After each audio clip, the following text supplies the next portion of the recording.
Yo, I'm Micks Mowers and welcome to my channel. In today's video, going to be looking at a little tiny Hayter 41 Harrier, I believe it is. Belongs to a friend of mine called Mark, and he says that he was cutting the grass and he hit something. The machine did carry on running afterwards, but now it won't start. It doesn't snatch back in your hand, doesn't do anything that it shouldn't be doing other than it's just not starting at all. So I'm not 110% convinced it is actually a timing issue. We should wait and see. Let's get it outside, or it's outside now, have a quick look at it, see what it is and it isn't doing, and then we'll go from there. If it's your first time I'm watching Micks Mowers and Merman, hit your subscribe button, whack the old bell, set notifications to all. That way you'll be told it's time up on a video. So without further ado, let's get down and dirty. Check out this little Hayter Harrier 41, see if we can't get it running.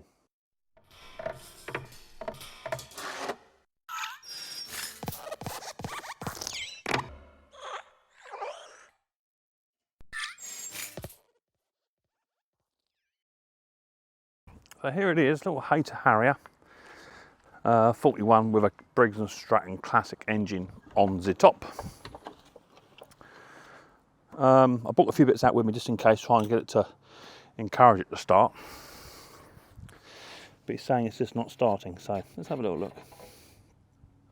There is fuel in there, but I'm also seeing quite a high concentrate of water and all. So let's give it some primes. I'll give it about 5 or 6 primes. See what it's actually doing.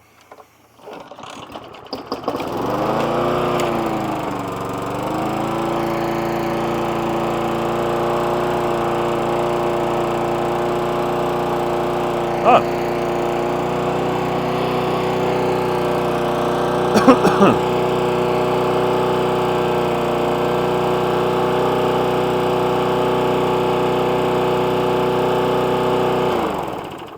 Well, that's the end of that video then. So, I'm not quite sure.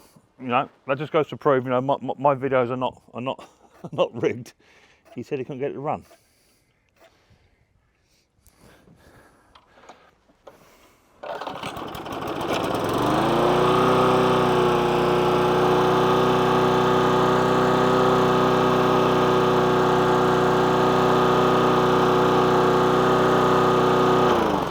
Okay, so it runs, okay, but that's not to say it's fixed. There's quite a high amount of water inside that tank, and I got a feeling what's happened is it sucked up some of the tank's gotten low, and it sucked some of the water up, and that's why it wouldn't start. And by me giving it excessive pumps, I've managed to get fuel around the system. So let's get it up on the bench anyway, just for curiosity, kill the cat. I'm going to drain the fuel system out and see how much water's in there. Have a quick look at the carburetor and not fiddle with it too much because it is already running. And hopefully not inherit some more problems. Just can't try and get the water out of the system if we can, and that may get it to start easier, but it started first pull for me pretty much there with no problems at all. So don't know what else to say to you really. That's what he told me, he couldn't get it to start. It's definitely not a timing issue because it started straight up.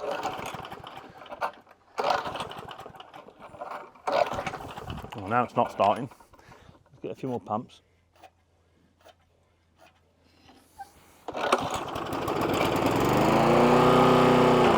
I think it's a bit of a carburetor issue there, so let's get up on the bench. We'll have a carby off, we'll have a tank off, we'll drain the water out of the system, and we'll go from there. This is one of the biggest problems you have when you have E10 and E5 fuel, especially if you leave your lawnmower out outside or in a very high moisture area where it can draw water in. This will be the problem you will get, especially with this Briggs & Stratton classic engine. So up on the bench, bit of investigation work. We're good to go. Let's have a quick little look then. There's a bit of water on top here. These machines, they do suffer with water getting in. Even if you are using an ethanol free fuel, they do still suffer with the same inherent problem of water being able to get in. Okay. Now, a quick little tip for you: if you are going to leave it in a high moisture area and you don't want water to get in, just get yourself a latex glove. Okay. Give it a bit of a prime, a bit of a stretch up. Okay, and then just slip the latex glove over the top of the air filter, right, just like that, and that will stop any water actually getting into the top of the air filter. Okay, it's not guaranteed, there will be still some moisture getting in via other places, but that will stop any inherent rain getting straight in over top. So a little latex glove like that just covers the air filter up and nothing can get in on the top side. Okay, so quick little Micks Mowers tip there for you. Let's get the latex glove off, because there's a big screw that runs all the way down through the centre of the air filter into the carb, and that water gets in underneath that screw, that bolt, and just directly drops it straight into the well of a carburettor, which will then drop it straight into the tank itself. So let's just remove that. Air filter's nice and bone dry, as you can see. That's nice. It's quite an old one, but it's nice and bone dry. But as I say, the water will creep down the centre hole of that. Okay, straight into the orifices of the carby. Right, I've got some nuts. I've got some sockets all out and about here to find them, because one of those is my 3/8 that I want for this job. So let me just find my 3/8 socket. They're all just about here somewhere, just because I was doing a job earlier on today. There's the one I want. A little 3/8. I'm going to be using hand tools today, I think. Make a change. All the springs are in place where they should be, where they need to be. Everything seems to be all in order. Nothing is untoward, which is good. I'm going to remove that big bolt there first, and then one man on the front. Now, these are 3/8, or we can get away with 10 mil sometimes. We're going to remove a little tiny one there. Take that one off. And then we're going to pull the tank out towards me, okay? And then we're going to get hold of this linkage just here, and we're going to rotate the tank around and up and off of the linkage, okay? Just grab hold of it, pull it up, and then, cool, that's tight on there. I'll let you know. There you go, right, that's come off now. Now what you will notice here also is there's a little tiny washer, O-ring and clip. Now that was actually on the intake. Now that can also be contributory to the tank, the carburetor failing, because it's sucking in too much air via the intake manifold there. I'm going to grab myself a bit of blue roll, couple of squares. I just want to plug up the holes on the carb, one on the top and one on the inside. I'm going to close the flap and just plug one in there. Okay, and I'm going to get my air compressor. I'm just going to blow off all this smeg that's on the top of this carburetor here, just to clean it all up. I'll come back to you once I've done so. Right, now with the carburetor now off and slightly clean up on the outside, all I'm going to do is just going to grab this little Chinese, this is an Indian takeaway tub. They're very nice. The Indian was even nicer. Now I'm going to pour out the remaining petrol that was in there. There's nothing in there, it's empty, right? I'm going to pour this petrol out, and we're just going to tip that out. Just get all of it out. I'll leave the camera rolling.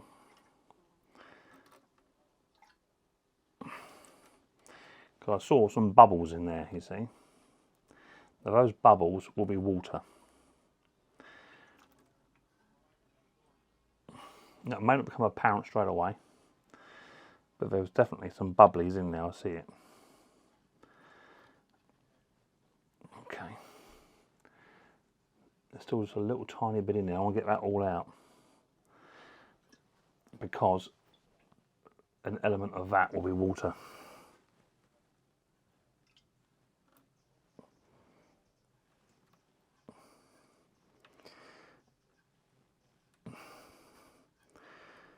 Looks like most of it out. Still a bit in there though. I can see it. I would love to get it all out, because the chances are that last bit would be the water that's in there. So inside here, you can actually see the ethanol at the bottom. Okay, it's slightly cloudy, but this is your petrol, and then all of that there underneath, that's all water. Okay, you can see it slightly has bubbles in it. So there's probably about a quarter of this is actually water. Okay, inside there, you can see the bubbles just there. That's all water there. All of that is water. Okay, you can see the shadow, the difference in shadow. So all around there, all down through there, that's all water in the system. Okay, so that's definitely got water in the system there, but we're not finished yet.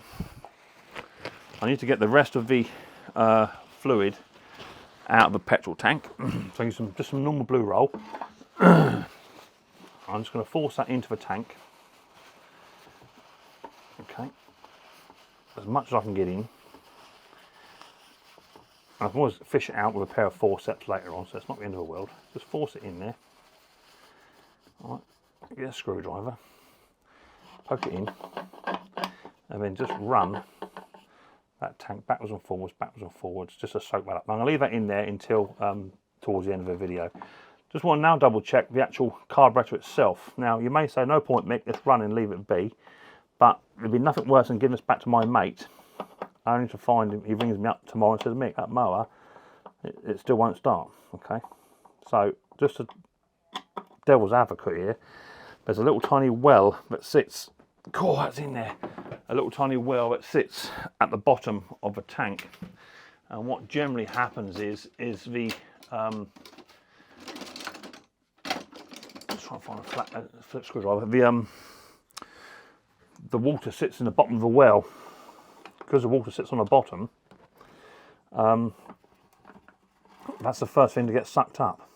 So we're going to remove the 5 screws that hold this carby on. Now, there may not be no need to replace the actual gasket and diaphragm because the machine is running. If I've got a spare one here, I can always just bung one in. It's not going to hurt it. But there's no point in putting one in if you don't need it. But we're just going to go for inspection first, just to see what's actually occurring. But everything seems to be working as it should do. I'm quite happy with the actual operation of the machine. It's just getting the machine to be reliable. So we'll be checking for oil later on, all that sort of good yummy stuff. And spark. So I'm going to remove this out now. Diaphragm does look quite well flexed. Just here you can see it looks quite well flexed. Okay, but I wouldn't say it's bad. But in the bottom of the tank, you can quite clearly see all that gunk in there. Yeah, so all that gunk is what's being sucked up from the straw. So just by cleaning that out,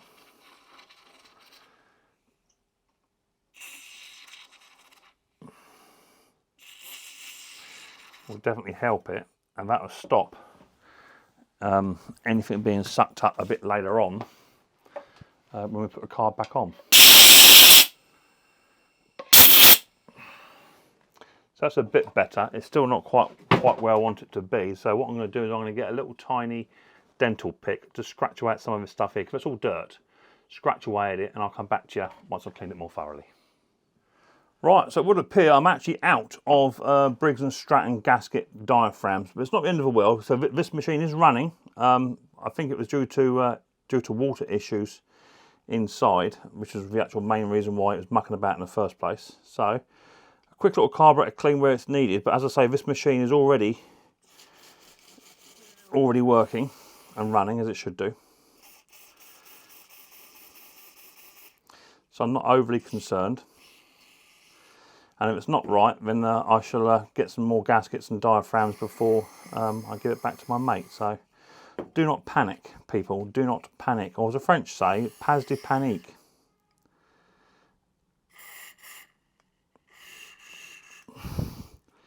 Just running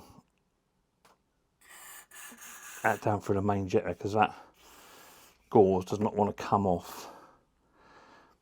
Sometimes they do. Sometimes they don't, and generally we just get caught up. What I don't want to do is damage the gasket and diaphragm on this machine for the sake of this gauze, but it's coming now. Oh, there it goes. Put on that bit of.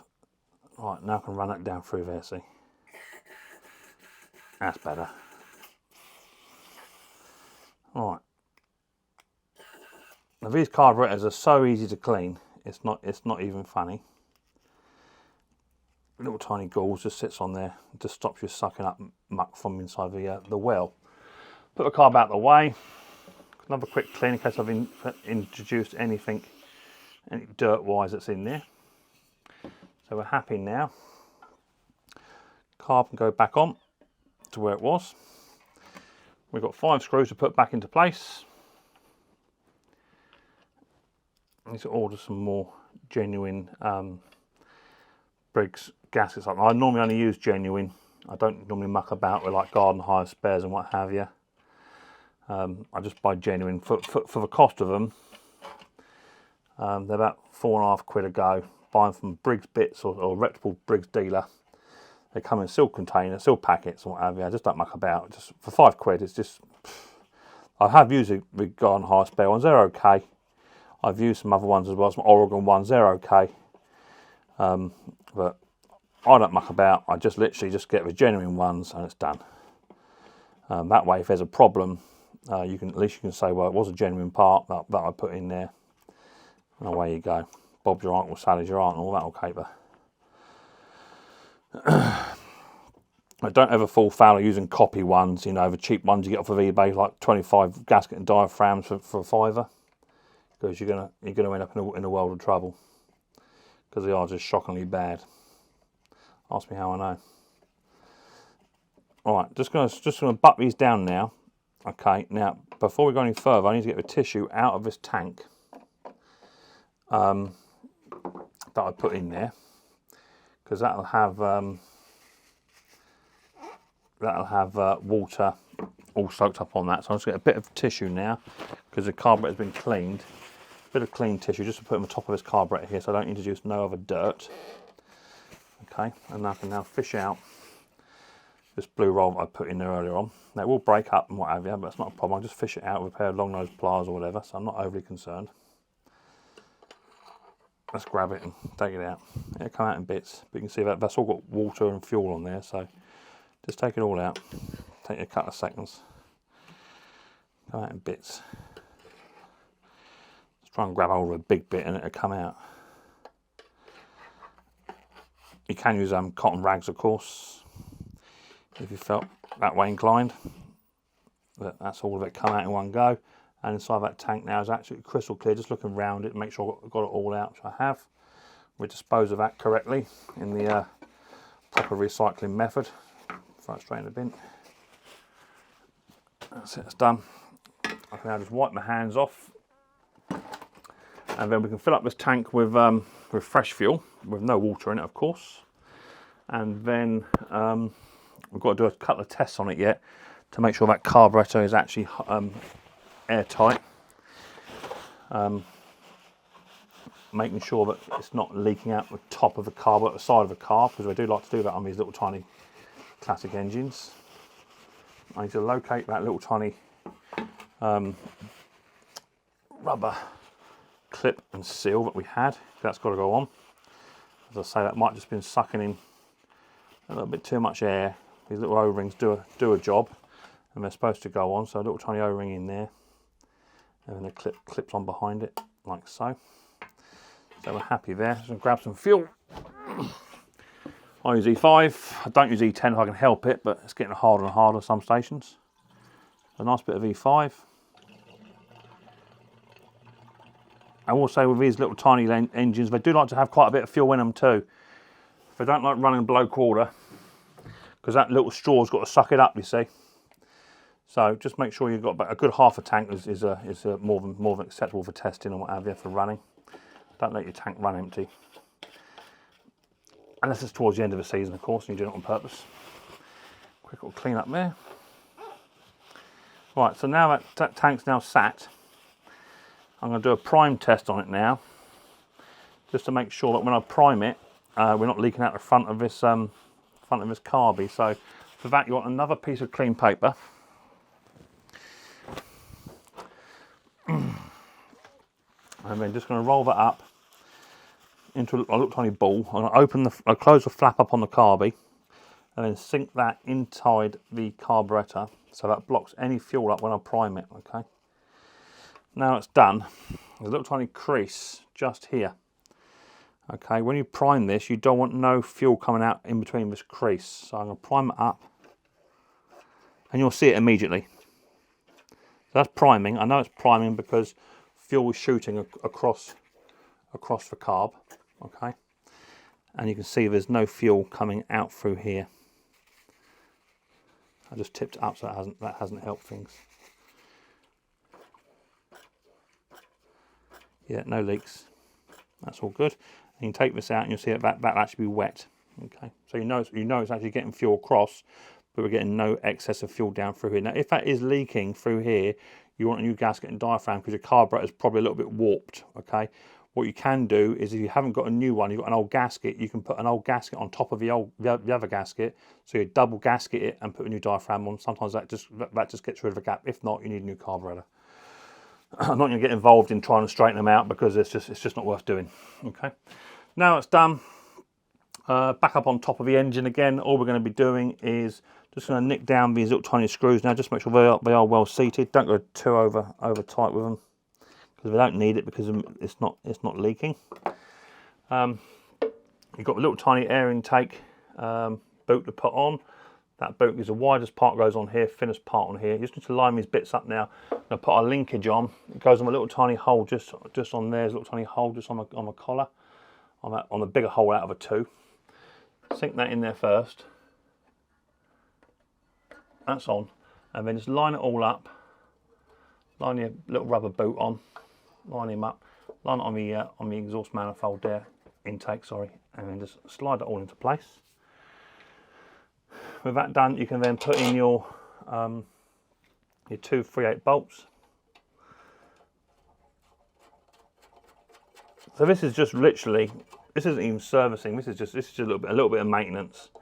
I think what it is, you just got a little bit of water in there, and there was water and dirt in the well, and there's a lot of water in the tank. The tank was quite empty. That's why the machine started off about 6 or 7 pumps. It started straight up. So let's wind that one up. We'll wind that one up. That's all good. Got the air filter. As I say, it's not in for service, just in for my mower's not running, get it running. So the air filter's there. That can go on now. Got a long screw or bolt. That can go in. I think he just uses this mower to cut his mum's grass. That's what he does. So he said he wants it back by the weekend if possible. So I said I'll get it done for him. I'm only sat indoors watching Netflix. Like that can go on there. A little rub down. Now if you rub this down, what this does is, it does 2 things. Make sure it's nice and dry, and when you go to run the machine in a minute, if it's wet, you know you've got a fuel leak, right? So make sure you give it a nice good rub down. Rub down with a sporting life, as they used to say. A nice rub down. Like that. It's not in for blaze sharpen, it's not in for pull cord, it's not in for none of those things. It's just purely my mower won't start, Mick. Can you get it to run? Is it worth doing? And that's all I'm doing. So, a bit of a carburetor clean gone on, tank flush gone on. Definitely need that because we definitely got water in the fuel system. That's 100%. We know that. Dirt in the top of a well on the carburetor on the tank. We know that. So now it should prime better, and hopefully it should start better and run better. I just want to double check that spark plug. Make sure the spark plug is doing what it says it should do, and it's not got carbon on it and what have you. So just double check that. In fact, that spark plug was really loose as well. It wasn't like excessively tight, but it's a little tiny bit oily on there. I'm going to get a bit of a clean just to bring that back. I wouldn't even say it needs a new spark plug, to be fair. So a bit of a clean on there just to tidy the electrodes up. Again, it helps. All the little things I'm doing, it just helps the machine. That's now nice and clean. Bit of a better electrode on that. Gap looks a bit tight too, to be fair. A bit wide. Just going to close that down a smidge. Yeah, that's 30 thou all day long. Right. I'll put that in and nip that up a bit tight. That plug was a little bit loose, to be fair. It wasn't excessively loose, but it didn't take any battling to come out. So it could have been that it wasn't in tight enough, and maybe we're losing a little bit of compression. Maybe it could have been that. Well, that's all on there. A bit tighter. Clean plug, or a plug that's been cleaned before I get corrected in the comment section. Put Please remember, this isn't in for service, it's only in for can you get it running, which is what I hopefully have done now. It was running beforehand, but there was reasons why it probably wouldn't run beforehand, and that was because it had excessive water inside the fuel system. Excessive water inside the fuel system will do lots of things. Number one thing, it'll let your mower not start. So E10 fuel, E5 fuel is renowned for it. It's just what it is. Some people claim they have no problems with it. That's fine. Good on you. Other people say it's ridiculous. I've been seeing over the past 2 years a 90% increase in fuel-related problems. 90% of them are pretty much water and fuel systems. So the evidence speaks for itself. Let's take it outside and quick little look at it and see if it now runs, which it did anyway, but see if it now runs, starts, stops, does what it should do, and I should test it again tomorrow before I ring my mate Mark up and let him know his mower's done. Always test the machine the next day, make sure it's always running. I've always done that from day one. I don't quite like having an egg on the face when your mate turns up for his mower and it don't run. So let's get it outside. I'll see you in 2 seconds. Right, let's have it out. So it's got fresh fuel in now. Carburetor's a bit of a clean.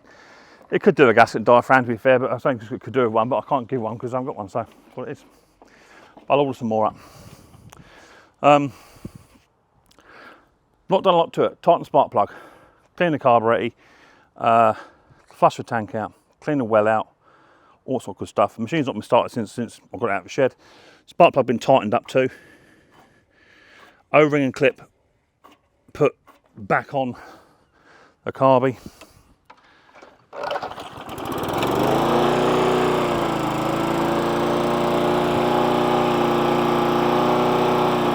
It's actually sounding better already. If you go back to the original part of the video, you hear it labouring a little bit. That's now running much better.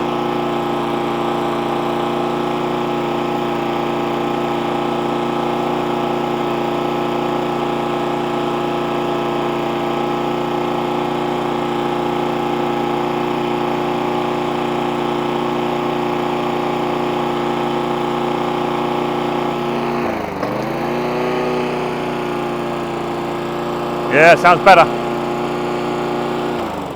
So he said he actually hit something, which was a contributory factor into the mower mucking about. Do you know what I think? I think he hit something regardless, and I think the tank was very low on fuel, and I think it was sucking up water. That's what I think actually happened. So there you go. Quick little video, maintenance on the machine, but that's what it comes down to. It's all maintenance. It doesn't have to be a service, just regular maintenance will keep your lawnmower up and running. As I say, quick little carburetor clean.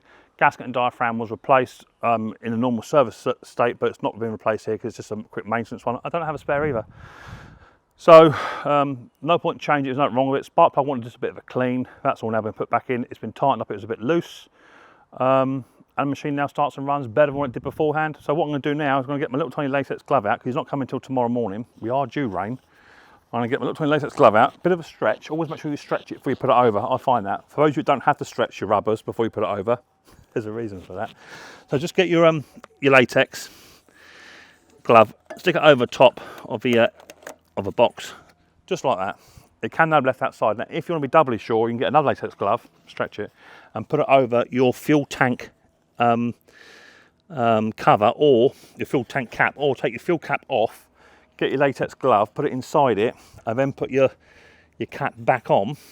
That way, what that's going to do is that's going to stop any water from entering the fuel system. Okay, now you can do that even if you put it in the shed, because if you think about it, if you have a fuel tight system, like in a can, it stays longer in the can. But if you put a glove on the top and then put your cap on with a latex glove, over it, so it's there, right? So nothing, water can get in there. But that just go on top of the latex glove inside it. You see what I mean? So the latex glove is there. So all we're doing is get your cap, put it inside. Here's your cap, and then put that on. All right.